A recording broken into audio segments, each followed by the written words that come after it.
Welcome back everyone to Dawn of War Central, and today we have an exciting video looking at Warhammer 40K Dark Heresy. This is Owlcat Games' upcoming CRPG, and I would like to talk to you all about what we've learned so far from a closed content creator presentation, developer Ask Me Anything session, and also newly released alpha B-roll footage. While the alpha officially goes live on December the 16th, the footage and information that you are seeing in today's video comes from an internal preview build. Some systems are still subject to change, but even at this stage, Dark Heresy is already setting itself apart in some very deliberate and very Warhammer ways. In Dark Heresy, you don't step into the role of a hero. You are not a rogue trader, not a legendary commander, and not someone who reshapes the galaxy through wealth or influence alone. You are an acolyte of the Inquisition, sent into places already deemed compromised, where truth is buried beneath fear, fanaticism, and blood. The footage you are seeing right now takes place early in Act 1, in a decaying coastal hab zone known as Maris Sportum. The region has been battered by seaquakes, cut off from reliable authority, and also plagued by disappearances.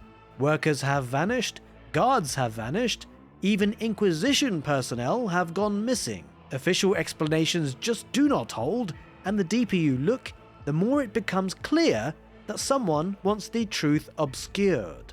From the outset, Dark Heresy places you in the middle of competing powers. Sister Septima of the Adeptus Sororitas demands obedience and also swift judgment, while Inquisitor Millicentilia conducts her own ruthless investigations nearby. Both represent the Imperium, yet both embody very different interpretations of its will. You are caught between dogma, politics, and suspicion, often forced to act without complete information.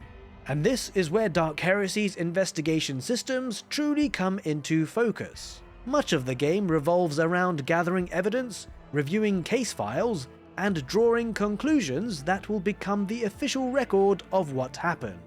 Environmental cues tell their own story, crates have been forced open, tracks overlap and contradict one another, blood stains the ground beneath an oily residue, evidence logs don't classify the scene as simple theft, but as sacrilege, an offense against the authority of the Ordos themselves. Now, dialogue is at the heart of this experience.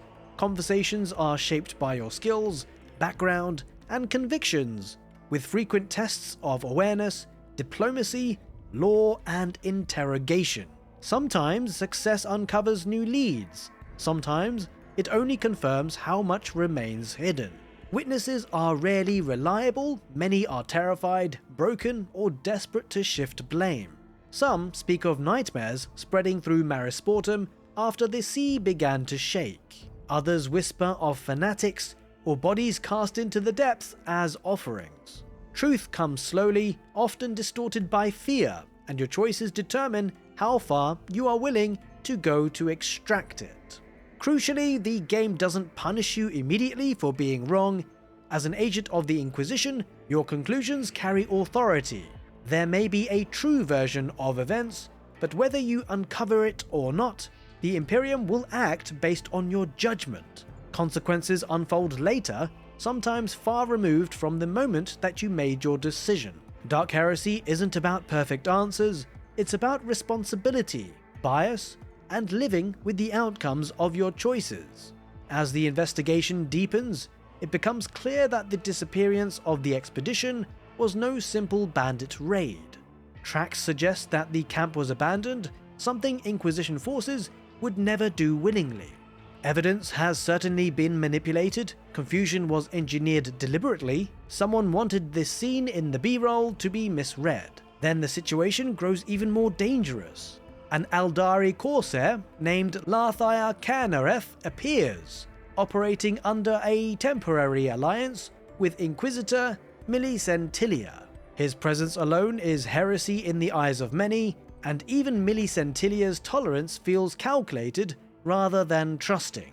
Through him, the game introduces another layer of uncertainty.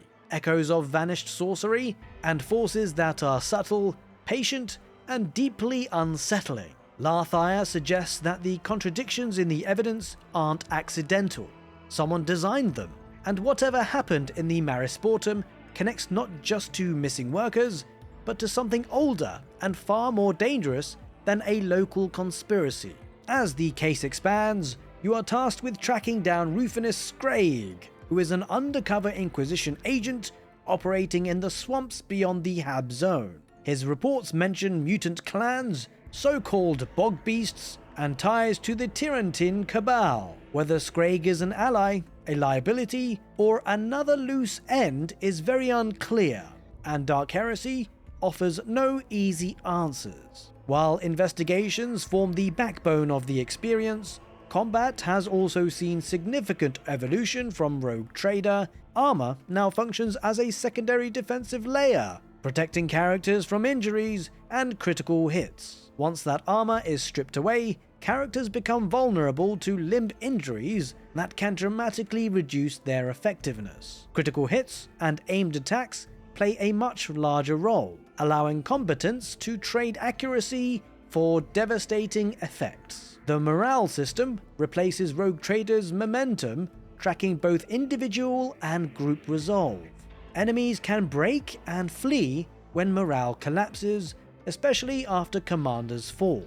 Desperate measures return as well, but this time they come with lasting penalties, forcing players to weigh survival against long-term consequences within a fight. Combat encounters also emphasize vertically more than before. Ramps, scaffolding, elevated platforms, and tighter lines of sight add tactical complexity, making positioning just as important as raw damage output. Certain enemies can even telegraph devastating actions through concentration abilities, giving you a brief window to intervene before something irreversible happens. Outside of combat, Dark Heresy moves away from abstract wealth systems. Vendors use standard currency, while reputation once again gates access to faction-specific gear.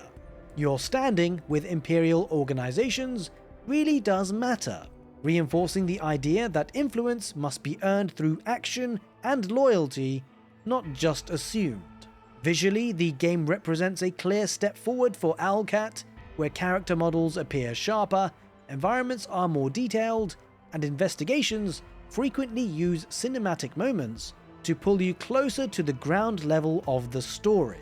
The user interface leans heavily into the Inquisition theme, presenting information as case files and dossiers, which of course helps sell the fantasy without sacrificing clarity. Morality also returns, but it is reframed through the lens of the Inquisition itself. Rather than simple good or evil paths, choices reflect differing philosophies, such as traditionalist versus radical approaches. These decisions influence dialogue, opportunities, and long-term outcomes, though Owlcat is still keeping many specifics under wraps. Speaking of wraps, before I wrap things up, I do want to just take a moment to say a very big thank you. The support on these Warhammer videos, whether it's comments, likes, or just people consistently showing up, has been genuinely incredible. If you want to stay up to date with a variety of Warhammer 40k games, make sure that you are subscribed and you've hit the notification bell so that you get a bit of a ding-dong when I do upload the next video. As always, I really appreciate all the support that you guys give. Looking at everything together, Dark Heresy feels like the conclusion of the refining process of Owlcat games from what they've learned from other titles and pushing it in a more focused, more oppressive direction. Combat looks to be deeper and potentially more punishing, investigations carry real narrative weight, and the tone feels very well aligned with the grim authority of the Imperial. With what I believe is likely to be extended alpha as well as beta testing ahead, there is real reason to be optimistic for Warhammer 40k Dark Heresy. But what is really clear already is that Warhammer 40k Dark Heresy isn't about saving the world. It's about surviving long enough to understand why it's already broken. Thanks for watching, and as always, may you wander in wisdom.